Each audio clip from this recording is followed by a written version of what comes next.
Langdongdai village in West Khasi Hills district is witnessing a positive change with the Inspirational Village scheme. The village, identified as backward in 2021 government survey, has been allotted Rs 2 crore for developmental projects. Birbor Riangtem village Sardar expressed his hope that the initiative will address the lack of proper accommodation for visitors. He highlighted the village long-standing need for financial assistance and lauded the government's effort. It may be mentioned that it is the only village from Khasi Jaintia to be included in the program alongside 3 others from Garo Hills.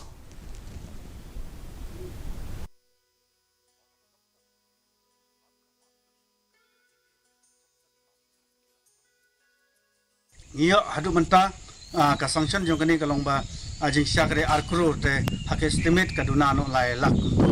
koi tang si kalo kendai bunyo lak ngam don jingkit bahan lamar ba naka DRDA kila tendar layo do weni kontrak na punong stain ba marngar te ngimati bahadu kano kila yo priang ka pisa andre kabangiyo imanta ka jingtre kala tulun bah sai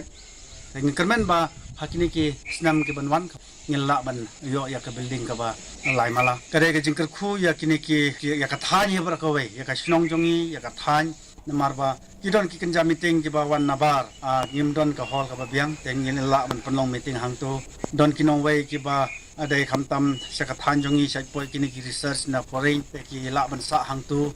kumta ka long jing herap kai